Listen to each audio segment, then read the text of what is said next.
Hello friends, তোমরা সবাই কেমন আছো?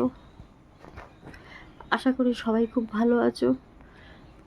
আমার আজকের ব্লগটি যে যেখান দিয়ে দেখছো সবাইকে অনেক অনেক ভালোবাসা, অনেক অনেক শুভেচ্ছা দিয়ে আজকের ব্লগটা তোমাদেরকে সাথে নিয়ে শুরু করলাম এখান থেকে। বন্ধুরা, আমি এই কয়দিন ভিডিও দিতে পারিনি তোমাদেরকে, তার জন্যে আমি খুবই দুঃখিত। কারণ আমার জিভের তালুতে যে পড়েছিলাম, ফোসকা দুটো পড়েছিল, তো আমি ভিডিও দিতে পারিনি। কারণ আমি কথা বলতে পারছিলাম না, ওই ফোসকা দুটো গলে গেছে, ফেটে গেছে আর কি। তো ফাটার পরে আমার ব্লাড বেরোচ্ছিল আর এই যে যন্ত্রণা করছিল, এখনও ব্যথা, এই যে চোখের উপর এগুলো সব ফুলে গেছিলো। তো এখন একটু কমেছে, তাই আমি আজকে ভিডিওটা করছি। আমি জানি না বন্ধুরা যে আমি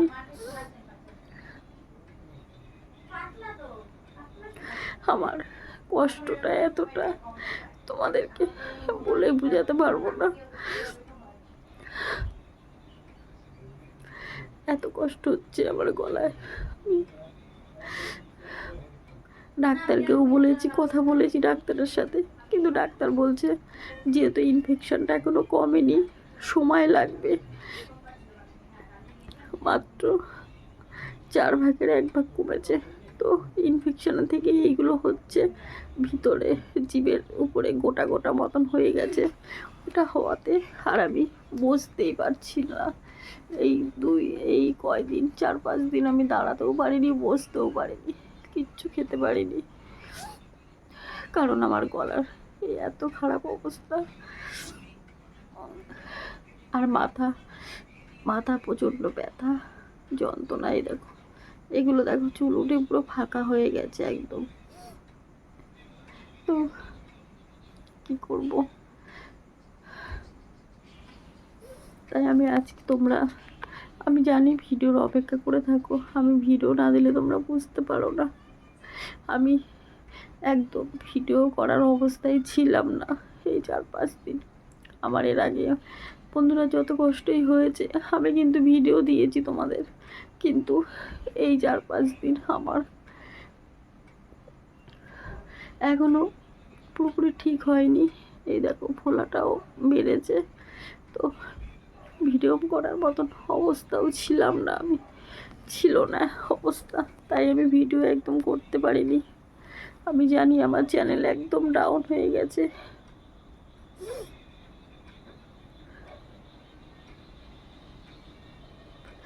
কিন্তু কি করব, আমি ভিডিও করতে না পারলে এই যে আস্তে আস্তে চেপে চেপে কথা বলছি, আর কাঁদলে এই যে গলার এগুলো খুব ব্যথা হয়, যন্ত্রণা হয়, জ্বালা করে। আর এই যে জিভের তালুতে এত জ্বালা করছে, কিছু খেতে পাচ্ছি না, তারপরে শ্বাসকষ্ট হচ্ছে, যার জন্য আমি তোমাদের ভিডিও দিতে পারিনি। তা আজকে অনেক কষ্ট করে ভিডিওটা বানাচ্ছি বন্ধুরা, তোমরা দেখো। আমি তো ভেবেছিলাম আমি মনে হয় আর বাঁচবো না, যেভাবে ব্লাড বেরোচ্ছিল আমি ভয় পেয়ে গেছিলাম। কিন্তু আমার সন্তোষী মা আর তোমাদের প্রার্থনায় বেঁচেই গেলাম, মানে মরে বেঁচে গেলাম বলতে পারো।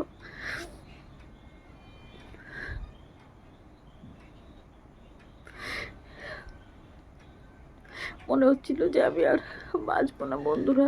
আমার এই এইগুলো এত ব্যথা হয়ে আছে, চোখের পাতা, তারপরে কথা বলতে বলতে আটকে যাচ্ছে, কথা আমি একটু বলতে পারছি না। তাই আজকে অনেক কষ্ট করে আমি আস্তে আস্তে করে তোমাদেরকে ভিডিওটা করছি, কারণ অনেক দিন হয়ে গেল আমি কোনো ভিডিও দিতে পারছি না।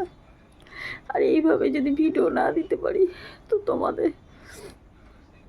তোমরা কি ভাববে?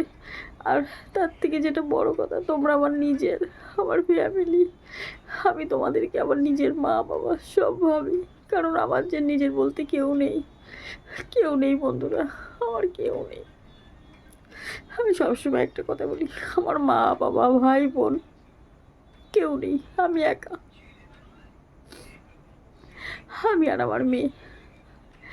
এই কয়দিন কেউ কোনো ফোন করে খবর নেয়নি আমাদের, যে আমরা কেমন আছি, মরে গেলাম না বেঁচে থাকলাম।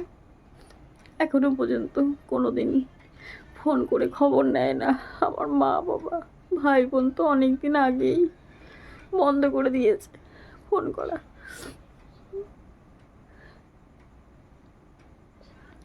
আমার দিদি তো 1 বছর হয়ে গেছে, আমার বোনও তাই, কেউ ফোন করে খবর নেয় না। কেন? এখন যে আমার খারাপ অবস্থা, তাই বাঁচবো কি মরে যাবো জানি না। তো একটা কথাই সবসময় চিন্তা করছি, মেয়েটার কি হবে। আমার যদি কিছু একটা হয়ে যায় আজকে, আমার মেয়েটার কি হবে। আমি ছাড়া আমার মেয়ের কেউ নেই বন্ধুরা।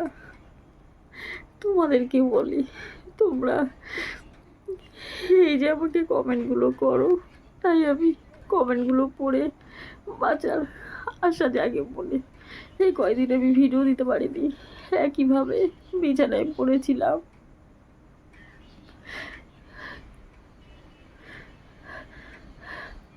আর কাঁদলে কষ্ট হয়, তারপরে একই কন্টেন্ট ছাড়া তো কিছু দিতে পারছি না, তবুও আমি দিয়ে যাচ্ছিলাম ভিডিও।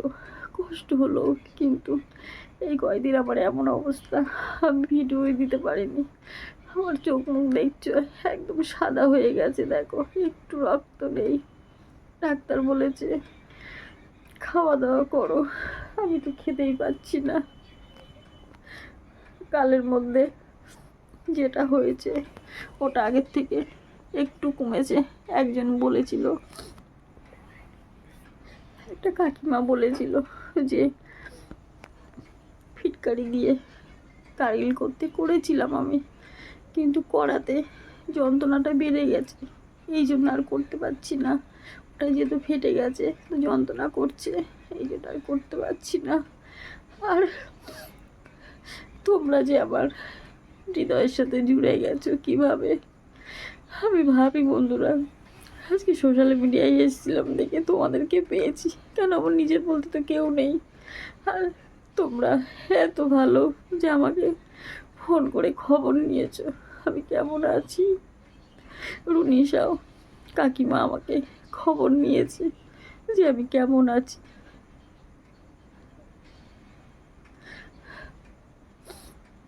তো আমি খুব খারাপ অবস্থায় ছিলাম, খারাপ বলতে খুবই খারাপ অবস্থায়।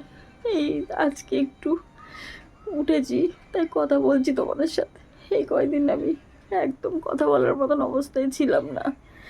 আমি যে একটা ছোট করে ভিডিও করে তোমাদের সাথে কথা বলবো সেইটুকু আমি পারিনি।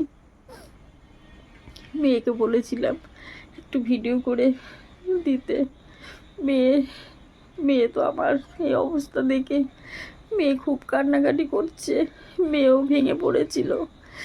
মেয়ে কয়েকদিন ধরে একদম পড়েনি, মার এই অবস্থা হলে মেয়ে কী করে পড়ে। তো আমার এরকম ব্লাড বেরোচ্ছে দেখে আমার মেয়ে পড়তে পারেনি। মেয়েকে কান্নাকাটি করে মেয়ে খুবই ভেঙে পড়েছে, আর বলছে মা তুমি ভালো হয়ে যাবে, তুমি ভালো হয়ে যাবে, আমার গোপাল ভাই আছে না তোমাকে ভালো করে দেবে। ও বাচ্চা মানুষ, ওর যেটা মনে হয়েছে ও সেইটা করেছে। আর আমি ওই যে জল যে খাবো একটু, সেই জল খাওয়ার মতন অবস্থাও আমার ছিল না বন্ধুরা, এমন অবস্থা হয়েছিল। আজকে আমি একটু কথা বলছি উঠে, কিন্তু পরশু দিন না কালকে রাতে, কালকে আমাদের এখানে খুব বৃষ্টি হয়েছে, ঝড় বৃষ্টি হয়েছে। ঝড় বেশি হয়নি, বৃষ্টি হয়েছে, ভালোই হয়েছে। তো বৃষ্টিটা হওয়াতে না আমার এইগুলো খুব যন্ত্রণা বেড়ে গেছে, কারণ যেহেতু ওই ফোসকা দুটো গলে গেছে, তারপরে যন্ত্রণাটাও বেড়ে গেছে। তো এই জন্য মাথার মধ্যে এটা দিয়ে রেখেছি, কারণ মাথাটায় যদি না দিই মাথা দিয়ে ব্যথা শুরু হয়ে যায়, গালে মাথায়, আর শ্বাসকষ্ট উঠে যায়। এটা দিলে একটু ওড়নাটা দিয়ে রাখলে একটু, এটা সুতির ওড়না, কটনের। শুয়েছিলাম, মেয়ে মাথায় এটা পেঁচিয়ে দিল, বললো মা একটু আস্তে আস্তে ভিডিওটা করো, তোমার বন্ধুরা তোমার জন্য চিন্তা করছে।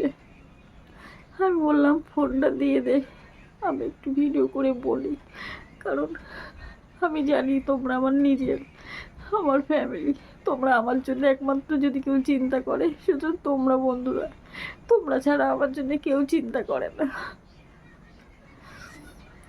আমার শ্বশুরবাড়িতে সবাই তো চাই আমি মরে গেলেই ভালো, কিন্তু আমার মেয়েটা যে ভেসে যাবে সেইটা তো কেউ কোনোদিন ভাবে না, এখনো না। আর আমার বাড়ির লোক আমার নেই কেউ, আমি মন থেকেই মুছে ফেলেছি, মন থেকেই মুছে দিয়েছি। আমার মা বাবা ভাই বোন কেউ নেই আমার, আমার জীবনে কেউ নেই। শুধু আমি সোশ্যাল মিডিয়ায় এসেছিলাম দেখে আজকে তোমাদের জন্য আমি বেঁচে আছি এখনো পর্যন্ত। আমি তো মরেই গেছিলাম একেবারে, ভেবেছিলাম মনে আমার আত্মাটা বেরিয়ে গেল, প্রাণটা।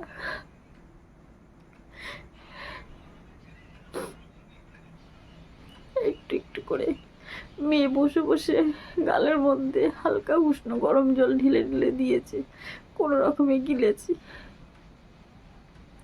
আর টাকাতে তো একদম পাচ্ছিলাম না, আমি এই জন্যই ভিডিও করতে পারিনি। কথাটা যে বলবো তাকাবো সেটা কীভাবে করতে পারিনি।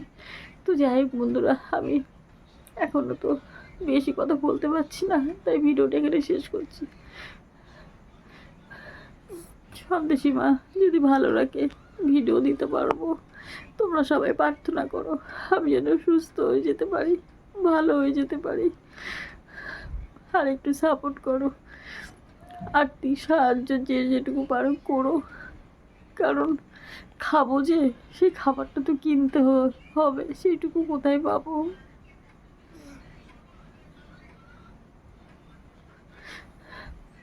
সবাই ভালো থেকো, সুস্থ থেকো, সাবধানে থেকো। Good night. এখন বাজে 11টা রাত। এই দেখো এখন আমি ভিডিও করছি, কারণ আমি সারাদিন আর এই কয়দিন তো উঠতেই পারিনি, তাই আজকে অনেক কষ্ট করে ভিডিওটা তোমাদেরকে করে কালকে দেবো। যে টাইমে পাও ভিডিও সেই টাইমেই পাবে, ওই টাইমেই দেওয়ার চেষ্টাটা করি আর করবো। যদি ভালো থাকি, কথা বলার মতন অবস্থায় থাকি, ভিডিও দেব, না পারলে তো দিতে পারবো না। তোমরা প্রার্থনা করো, একটু সাপোর্ট করো, আমার পাশে থেকো। যারা নতুন আমার পরিবারে, একটু ভিডিওগুলো শেয়ার করো তোমরা সবাই সবাইকে, যাতে সবাই ভিডিওগুলো দেখতে পায়, একটু সবাই দেখে, অ্যাডগুলো দেখো, একটু সাপোর্ট করো। যারা নতুন এসছে আমার ফ্যামিলিতে তাদেরকে বলছি, যারা পুরনো আছো তারা তো আছো, তারা তো করো, আমি জানি, আমি বললেও করবে, না বললেও তোমরা সাপোর্ট করবে।